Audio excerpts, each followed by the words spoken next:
Segundo aos Coríntios, capítulo 1, versículos 3 em diante. Essa palavra sempre ministra o meu coração. Toda vez que eu vou ler, eu estou lendo a Bíblia, que eu passo por esse texto, o Senhor ministra o meu coração. A ação de Deus na nossa vida, ela é real. Quando o Senhor ministra no nosso coração, a sua bondade, a sua graça, o seu favor, é real. O Senhor, Ele age na nossa vida. Eu sou testemunha, irmãos, da ação de Deus na vida do ser humano. Eu já vi tanta gente sendo consolada por Deus, que não havia outra explicação a não ser o Senhor dando graça, dando força, o Senhor fortalecendo, ajudando. Ficava casos muito claros, evidentes para mim, que a ação de Deus estava trazendo consolo, conforto. E quanto mais nós buscamos a Deus, mais Ele age em nosso favor. Deus quer agir na nossa vida. Agora depende da nossa busca. Porque Ele diz: buscar-me-eis e me encontrareis quando me buscardes de todo o vosso coração. Então o Senhor está dizendo: eu quero ser achado por você. Nós só vamos encontrar consolo, conforto, força, se nós o buscarmos. Eu já vi pessoas diante de situações que era para estar em desespero, a pessoa estava em paz. Mas isso só é possível com a força do Senhor, com o consolo de Deus, com a graça que Ele nos dá de permanecer firmes nele, independente do que aconteça.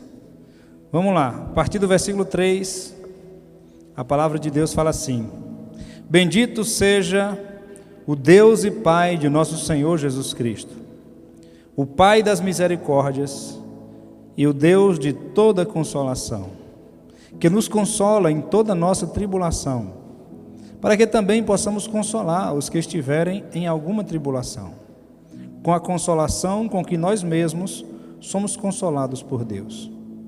Pois como as aflições de Cristo transbordam para conosco, assim também a nossa consolação transborda por meio de Cristo. Se somos atribulados, é para a vossa consolação e salvação. Se somos consolados, é para a vossa consolação, a qual se opera suportando com paciência as mesmas aflições que nós também padecemos. A nossa esperança acerca de vós é firme, sabendo que, como sois participantes das aflições, assim também sereis na consolação. Não queremos, irmãos, que ignoreis a tribulação que nos sobreveio na Ásia. Nós fomos sobremaneira agravados, mais do que podíamos suportar. Outra versão diz: além das nossas forças, de tal modo que até da vida desesperamos. Mas já em nós mesmos tínhamos a sentença de morte, para que não confiássemos em nós mesmos, mas em Deus, que ressuscita os mortos, o qual nos livrou e em quem esperamos que ainda nos livrará de tão grande morte, ajudando-nos também vós com orações por nós, para que por muitas pessoas sejam dadas graças a nosso respeito, pelo dom que nos foi concedido por meio de muitos. Vamos orar, amados, mais uma vez? Pai, nós te agradecemos pela Tua palavra, pedimos: Espírito Santo, fala ao nosso coração. Nós precisamos de uma palavra direcionadora do Senhor constantemente na nossa vida, Pai. E eu creio que não será diferente hoje. Eu creio que o Senhor trará algo para dar uma direção ao nosso coração. Por isso, Pai, nos ajuda a compreender os princípios que estão nesse texto, para que sejamos abençoados pela Tua palavra, para que sejamos a cada dia mais fortalecidos no Evangelho. Nós pedimos a Tua bênção, Pai, oramos em nome de Jesus. Amém? Podem sentar, queridos.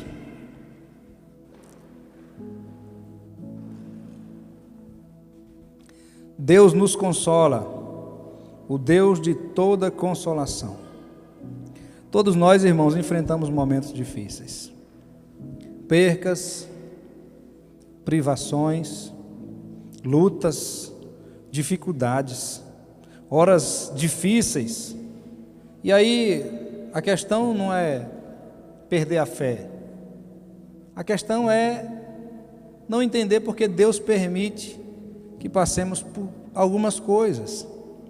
Eu li um livro de Philip Yancey, é um autor que eu gosto muito. O tema do livro era Por que sofremos? E aí eu li o livro, eu gostei bastante.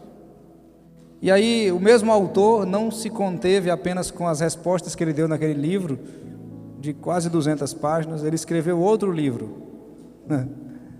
E o tema do livro era uma continuidade desse livro.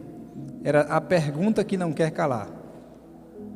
E a pergunta que não quer calar, ele estava respondendo de novo sobre a mesma pergunta: por que sofremos? Por que passamos algumas dificuldades, algumas lutas, e que às vezes não entendemos o motivo? E como o pastor Luciano Subirá, um homem que eu cito aqui com frequência, porque para mim é um exemplo de homem de Deus, e ele conta de um acidente que ele teve quando era muito jovem. Eu não me recordo exatamente, mas ele tinha em torno de 19, 20 anos de idade. Ele estava viajando para pregar nos lugares e levando seu material, DVDs, livros, dentro do carro. E na estrada o carro perdeu o controle, se eu não me engano estava chovendo, e o carro saiu da pista e virou, e ele ficou muito machucado. Ele teve que fazer diversas cirurgias no rosto. E ele disse que depois dessas cirurgias todas, ele disse que ficou pensando: Senhor, não é que eu estou perdendo a minha fé, mas é que tipo de Deus o Senhor é. Porque se eu estava indo fazer a tua obra, eu não estou em pecado, por que aconteceu isso comigo? E ele ficou muitos anos sem a resposta. Até que um dia ele estava sendo empossado numa igreja, ele e mais 2 pastores, e ele disse que enquanto os pastores estavam orando, consagrando ele e mais os outros 2 pastores como pastores auxiliares naquela igreja, ele disse que apareceu um anjo do Senhor para o pastor presidente daquela igreja, e o anjo falou com o pastor, disse: você está preocupado se esses homens deveriam estar sendo empossados aqui, mas eu quero lhe dizer que eles estão no lugar certo, na hora certa. E quanto a ele disse que apontou o dedo para Luciano Subirá e disse: ele tem uma pergunta de muito tempo. Ele teve um acidente e ele pensa que foi Satanás que queria destruir a vida dele, realmente foi, mas eu permiti. O Senhor disse: eu permiti porque ele era muito jovem e o ministério dele estava crescendo muito rápido. Ele iria se corromper, e eu permiti, para que eu continuasse agindo através da vida dele. O orgulho subiria ao coração dele. E depois do culto, quando o pastor contou para Luciano sobre essa visão que o Senhor deu a ele, foi a resposta de muitos anos que ele perguntava ao Senhor. Ele disse: irmãos, e tinha que ser alguém que eu não conhecia, porque se fosse alguém conhecido, eu ia dizer: não, ele fala porque ele sabe do que eu passei. Mas aquele pastor não sabia. Então, irmãos, nós passamos por algumas coisas que nós não entendemos. Não há uma resposta humana pronta e fácil,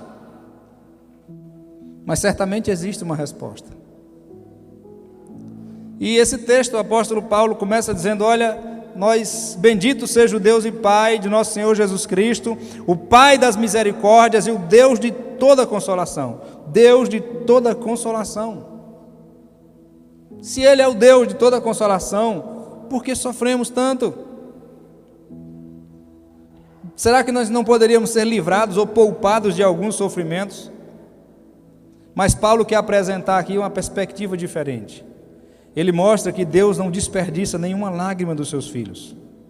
As tribulações, elas têm um propósito na nossa vida. Elas não são por acaso.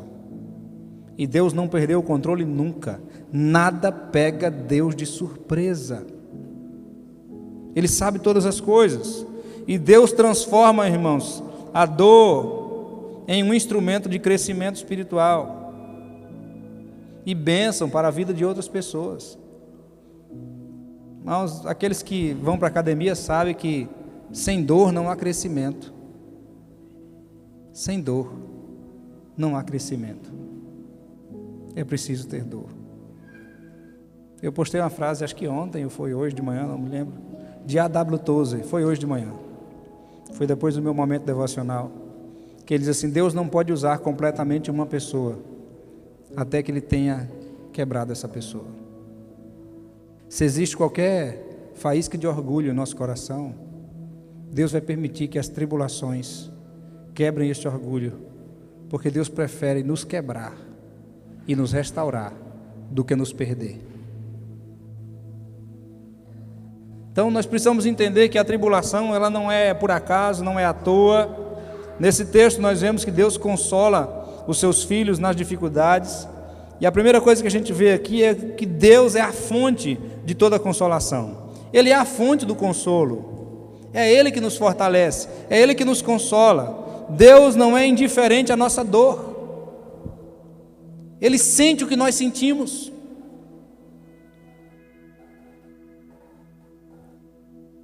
Mas fica comprovado e fica muito claro para nós, quando nós vemos Jesus, que foi a personificação do Pai.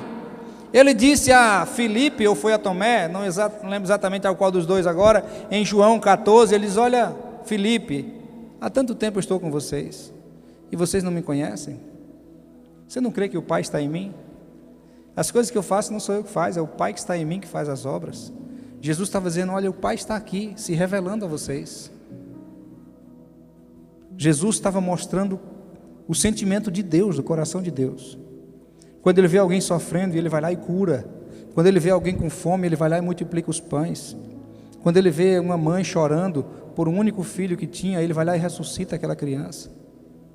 Quando Ele vê um pai chorando por uma filha que acabou de morrer, Ele vai lá e manda a menina se levantar e ressuscita a menina. Ele vê um cego e diz assim: olha, enxergue. Ele vê um surdo e ele vem e coloca o dedo nos seus ouvidos e ele começa a ouvir.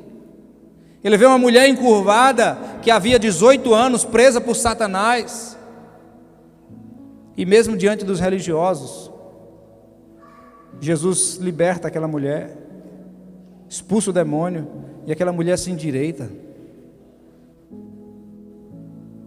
Hoje não precisa nem demônio, né, para entortar as costas das pessoas, basta o celular, né? O diabo diz assim: não precisa nem eu agir para entortar as costas de ninguém, porque eles já têm um celular que eles ficam o dia todo com o pescoço curvado, não vou ter nem trabalho. Que Jesus foi a revelação do sentimento de Deus às pessoas. Jesus tinha compaixão das pessoas, e isso é a revelação do Pai, é o sentimento do Pai, o Deus de toda consolação, o Pai das misericórdias. Ele se compadece da nossa dor, Ele não se alegra com o nosso sofrimento. E certamente os pais aqui lembram de quando corrigiam seus filhos, e nenhum pai bate num filho corrigindo e fica alegre em seguida. Eu vi a história de um pai que eu não lembro quem foi, eu acho que foi alguém aqui da igreja, que disse que precisou corrigir o filho, aí pegou a varinha, deu umas varinhas no filho, aí o filho começou a chorar, aí ele botou o filho sentado lá e foi para o quarto chorar também, porque o filho estava chorando. Porque nenhum pai corrige um filho e fica feliz do filho estar sentindo dor, mas ele sabe que isso é melhor para a criança. Deus açoita aqueles que Ele recebe como filho, mas Ele se importa com o que nós sentimos. Ele se importa, mas Ele é um Pai que nos ama e sabe o que é melhor para nós. Ele está disposto a não nos poupar de um sofrimento que vai nos fazer evoluir e melhorar. Lembre-se disso. Sua misericórdia, irmão, se renova todo dia, diz a Bíblia. A cada manhã sua misericórdia se renova. A verdadeira consolação, irmão, não vem das circunstâncias, mas ela vem da presença de Deus. É Ele que nos consola. Ele é o Deus de toda consolação. Se Ele é o Deus de toda consolação, todo consolo que alguém dá a outra pessoa, ele está permitindo Deus agir através da vida dela. Não sei se você certamente você já consolou alguém de um luto. Mas eu não gosto de falar muita coisa num luto, momento de luto. A pessoa quer, às vezes, apenas uma presença de alguém. Alguém perdeu um ente querido, ele quer um apoio, ele não quer resposta. Aí tem gente que vem tentando trazer resposta. Irmão, para. Você vai dizer o quê? Você fala, Deus sabe todas as coisas. A pessoa vai dizer, ué, tá, e aí? Meu ente querido morreu, está ali no caixão. Sabe o que é que a gente faz, irmão? Eu chego, dou um abraço na pessoa, digo, olha, que o Senhor te fortaleça, te console. Geralmente eu só digo isso, a não ser que o Espírito Santo ministre alguma coisa no meu coração. Mas se não, eu dou um abraço na pessoa e fico ali, junto. Ele é o Deus de toda consolação. Qual é o propósito, irmão, da consolação? Paulo afirma que Deus nos consola para que nós possamos consolar outros. Deus fortalece você que busca a Deus para que você seja instrumento de Deus para consolar outras pessoas. Quem já passou pelo vale, irmão, tem autoridade para ajudar quem ainda está entrando nele. Você que já venceu certas coisas na vida, você olha para alguém que está passando alguma coisa parecida com o que você passou, e você pode ser instrumento de Deus para aquela pessoa, para fortalecer ela, para ajudar ela. Então lembre-se disso. A experiência que hoje produz lágrimas, irmão, em sua vida, pode se tornar amanhã uma ferramenta para restaurar alguém. Lembra da ferida de Jesus, que foi cicatrizada igual aqueles filmes? Jesus morre na sexta-feira, no domingo ele estava completamente restaurado, e havia no lugar da ferida, havia cicatriz apenas. Não é que Jesus estava com a imunidade alta, foi o poder de Deus que ressuscitou Jesus e deu saúde perfeita, mas o lugar da cicatriz ficou. Ficou ou não ficou? Ficou. As cicatrizes, irmão, elas são apenas um sinal, uma mensagem. O apóstolo Paulo, ele diz assim, olha, me respeitem, ele escreve a uma igreja, diz, vocês têm que me respeitar, porque eu carrego no meu corpo as marcas de Cristo. Paulo tinha cicatrizes no seu corpo, das vezes que ele foi surrado, por amor ao Evangelho. E Jesus, quando chega para Tomé, diz, Tomé, olha aqui minhas mãos, olha aqui o meu lado. Irmão, Tomé se converte na hora. Rei meu e Deus meu. E Jesus diz, porque você me viu, você creu? Muitos não me verão e crerão. As cicatrizes de Jesus foi uma mensagem de cura para o coração de Tomé.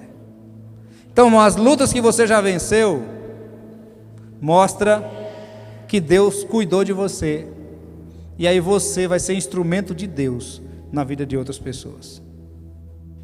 Do mesmo jeito que Deus te fortaleceu e te consolou, seja também instrumento dele na vida de outras pessoas. Olha os versículos de 5 a 7. Pois, como as aflições de Cristo transbordam para conosco, assim também a nossa consolação transborda por meio de Cristo.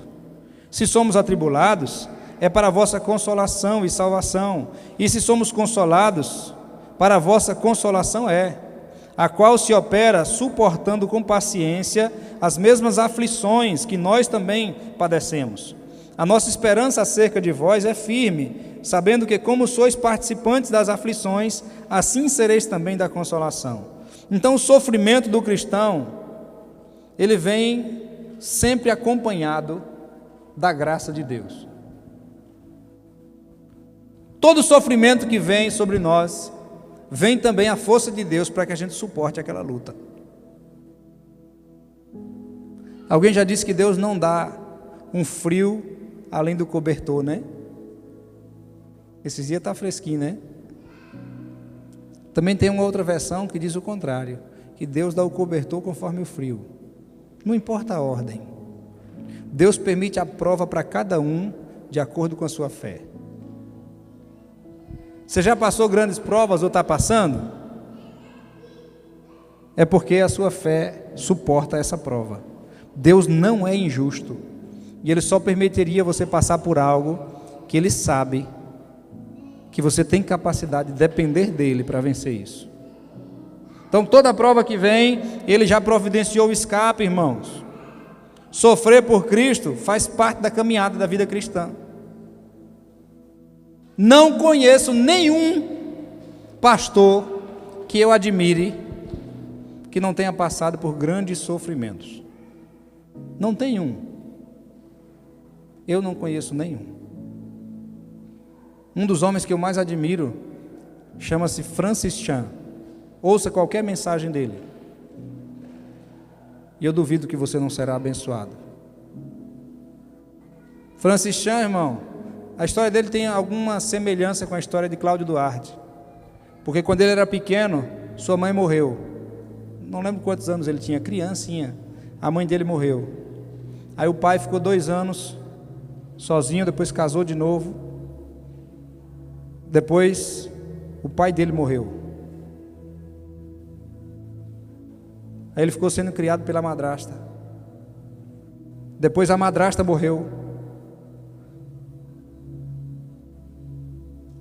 Como é que alguém vive sem família nenhuma? Eu perdi meu pai, eu tinha 8 anos de idade. Foi difícil, foi muito difícil. Eu era muito apegado a meu pai. A gente era muito próximo. Mas você imagine uma criança perder ambos e não ter parente nenhum mais. Mas esse homem tinha tudo para ser alguém revoltado. Irmãos, ele é um dos pastores que eu mais admiro, pelo seu caráter, pela sua vida com Deus, pelo seu amor às pessoas, pelo seu amor ao Evangelho. Aquele livro que nós ouvimos ano passado, Louco Amor, foi ele que escreveu. Foi Deus que ministrou a ele. Eu tenho esse livro, se você quiser emprestado, eu te empresto. Se você quiser ouvir, tem na internet. Mas eu nunca vi um homem de Deus não passar por grandes sofrimentos. A consolação de Cristo é maior do que qualquer aflição que você passe. Ele não prometeu a você que não permitiria que lutas viessem. Ele prometeu que estaria com você em qualquer situação. Por isso que o salmista diz: ainda que eu ande pelo vale da sombra da morte, ou seja, com Deus eu nunca vou andar no vale da sombra da morte. Não, é mentira. Eles: ainda que eu ande pelo vale da sombra e da morte, não temerei mal algum, porque tu estás comigo. Ele prometeu que estaria conosco todos os dias, e Ele está conosco. Vai ter dias que você pode não sentir a presença dEle, mas Ele vai estar cuidando de você. Lembre-se disso. Quanto maior for a luta, querido, pode ter certeza que maior é a experiência da graça de Deus revelada na sua vida. Lembre-se disso. Ele vai revelar o poder dEle, quanto maior for a luta que você estiver passando. Muitos conhecem a Deus como Salvador, mas nas tribulações nós aprendemos a conhecê-lo como Consolador, aquele que nos fortalece, aquele que nos consola. Haverão momentos que não vai ter um amigo do teu lado. Pode crer no que eu estou te falando. Vai haver momentos que você vai depender somente dele. Na Bíblia a gente vê isso. Quem é que estava com José quando ele estava na casa de Potifar? Ele tinha 11 irmãos, não tinha nenhum lá. Ele tinha um pai que o amava muito, não tinha ninguém lá. Quem estava com Daniel quando ele foi lançado na cova dos leões? Ele tinha 3 amigos que era possível dar a vida por ele, mas ninguém estava lá. Quem estava com Abraão na hora da maior prova da sua vida, de oferecer o seu filho em sacrifício? Não tinha ninguém. Mas eu tenho certeza que o Senhor estava com eles nesse momento. Então, ok, vai haver momentos que na nossa vida nós teremos o Senhor e Ele é suficiente. É melhor ter Ele e não ter mais ninguém do que ter muita gente e Ele não está favorável a você. Então lembre-se disso. Ele é o Deus de toda consolação. Versículos 8 e 9 Diz assim: não queremos, irmãos, que ignoreis a tribulação que nos sobreveio na Ásia. Fomos sobremaneira agravados mais do que podíamos suportar, de tal modo que até da vida desesperamos. Você já chegou a pensar assim: agora eu morro, agora eu vou dar um trem, agora eu vou dar um piripaque, eu vou morrer. Eu me lembro que um dia, quando Jadiel era pequeno, Jadiel chegou em casa e disse: pai, a professora disse que ia me bater. Eu disse: como, filho? A professora disse que ia me bater. Eu falei: não pode, a professora não pode bater em você. Aí eu fui na escola, eu pensei, ele entendeu errado, né? A professora não disse que ia bater nele.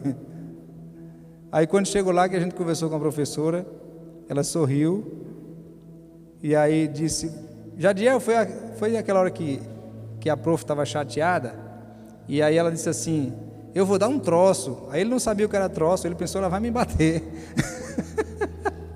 Mas a professora estava dizendo: eu vou dar um troço. Ela sorriu. Foi isso, Jadiel, que eu disse? Ele disse: foi. Ele disse: eu não sabia o que era troço. Ela disse: eu vou dar um troço, porque os alunos estavam tirando o juízo dela. Mas irmão Paulo estava dizendo: olha, nós perdemos a esperança de viver. Olha o versículo 9: mas já em nós mesmos tínhamos a sentença de morte, para que não confiássemos em nós, mas em Deus, que ressuscita os mortos. Paulo está dizendo: a esperança de viver já tinha acabado. Meu Deus, espera aí, irmãos, a Bíblia diz que não veio tentação sobre vós que não seja humana, e fiel é Deus que não permitirá que sejais tentados além das suas forças, antes com a tentação dará também o escape. Espera aí, Paulo aqui está dizendo que foi provado além de suas forças? Se a Bíblia está dizendo que cada tentação vem na medida que você possa suportar, como é que ele está dizendo aqui que a luta veio acima das forças? Qual é a resposta? Sabe, irmãos, tem as filosofias do mundo, tem até música evangélica, né? Que diz assim: olha, você é campeão, vencedor,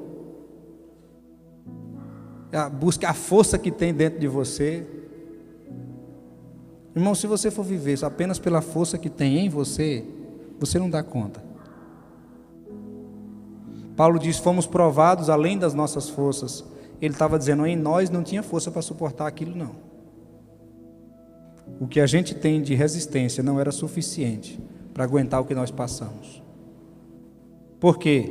Eles olham, porque para que não confiássemos em nós mesmos, mas em Deus. Olha só, irmãos, a tribulação nos ensina a depender de Deus. Paulo descreve uma situação tão difícil que ele perdeu a esperança de viver, mas o objetivo era para que não confiássemos em nós mesmos, mas em Deus. Qual é o propósito que tem por trás da dor? Qual é o propósito? Quebrar, irmãos, a autossuficiência, de achar que eu posso sozinho, quebrar o orgulho, ensinar a ter dependência em Deus, confiar em Deus, porque não existe um lugar que você vai chegar que você não precisa mais dele, nunca, não haverá. Então a dor, ela vem, e só a dor nos ensina essa dependência e nos leva a confiar no poder de Deus e não em nós mesmos. Por isso que Paulo diz: olha, eu já sei, estou experimentado em tudo, sei ter abundância, sei não ter nada, de todo jeito eu sei que eu dependo dele. Tiago capítulo 1 diz: irmãos, tende por motivo de alegria o passardes por diversas provações, sabendo que a provação produz perseverança. Irmão, como é que alguém vai ter alegria na tribulação? Quem aqui consegue passar por tribulação e dizer: coisa boa que eu estou passando uma tribulação? Isso, irmão, é um alvo para a nossa vida.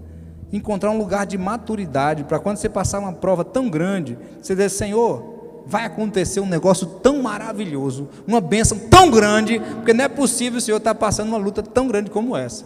Então, Senhor, eu já estou feliz, porque a luta está tão grande, que eu sei que em qualquer momento o Senhor me socorre. Por isso que Paulo está dizendo assim: olha, nós precisávamos aprender a confiar no Senhor, E por isso essa dor veio tão grande, para a gente entender que nós precisamos confiar nele, depender dele. O poder de Deus é suficiente. Lembre-se disso, muitas vezes Deus permite situações que nossas forças não conseguem resolver, para que nós venhamos descobrir que o seu poder aqui é suficiente para nos socorrer, para nos ajudar. Passando por tribulação, irmão, por alguma luta, fique preocupado se você não estiver passando por nada. Mas se estiver passando por tribulação, é algo normal na vida do crente. A crise que parece que vai destruir sua segurança, elas apenas estão trabalhando para construir sua confiança em Deus. Lembre-se disso. E vamos terminar no versículo 10 e 11. O qual nos livrou e em quem esperamos que ainda nos livrará de tão grande morte. Depois ele diz assim, ajudando-nos também vós com orações por nós. Irmão, Paulo aprendeu a ser tão humilde, que ele escreve para a igreja de Corinto, que era uma igreja carnal, que era uma igreja que brigava, eles discutiam, na ceia, alguns ficavam bêbados. Paulo escreve para uma igreja dessa, e diz assim, irmãos, orem por nós. Sabe o que é que eu aprendo aqui? Paulo diz assim, eu sou apóstolo, eu sou autoridade sobre a igreja de vocês, mas eu entendo que eu sou dependente de Deus, tanto quanto vocês. Eu preciso das orações de vocês. Irmão, quanto mais conhecemos a Deus, mais devemos entender que dependemos dEle.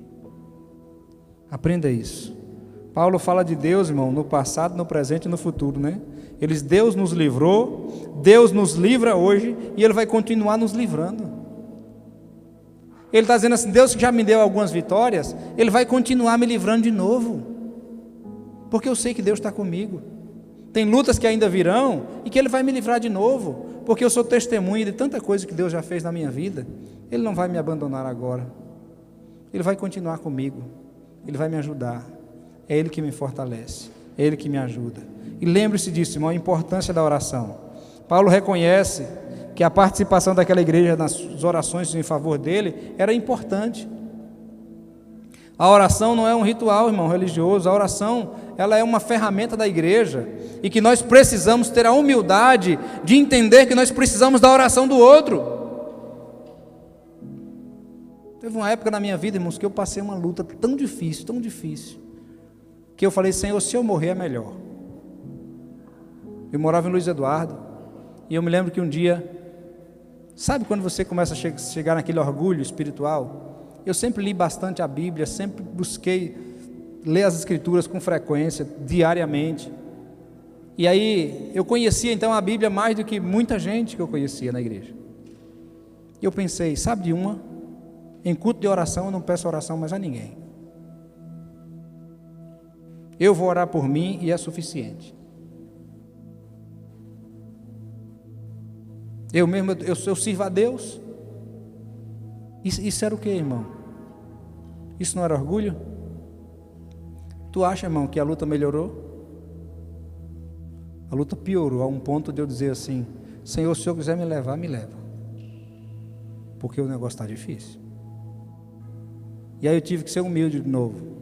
Eu falei, tá bom, Senhor, eu vou pedir oração aos irmãos, eu vou pedir para eles orar por mim, porque eu tenho certeza que eu preciso de ajuda. E eu fui fazer um pedido de oração, irmão, num culto de 6 horas da manhã, e eu não dei conta de fazer o pedido de oração, porque eu caí em prantos. Deus estava me quebrando. Eu falei, irmãos, eu quero pedir oração, e a voz não saiu mais. Eu falei, não quero nem citar o motivo mais, só para eu não desistir. Aí comecei a chorar. E teve um irmão lá que foi muito insensível.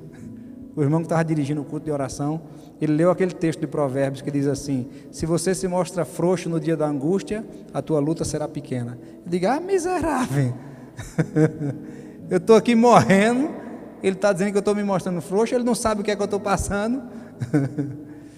Mas, irmão, nós precisamos ter a humildade de entender que precisamos uns dos outros.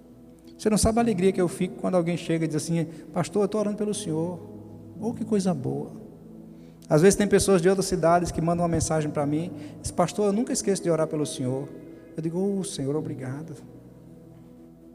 Porque, irmãos, nós precisamos da ajuda uns dos outros.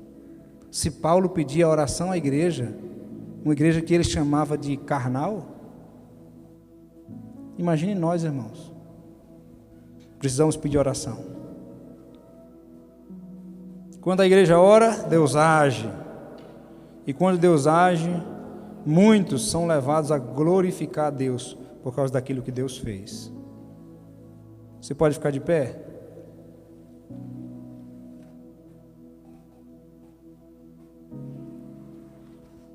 Convidar o pessoal do louvor aqui. A mensagem de Paulo, irmãos, é muito clara. As tribulações, elas não são o fim da história. Deus está presente nelas e trabalha através delas.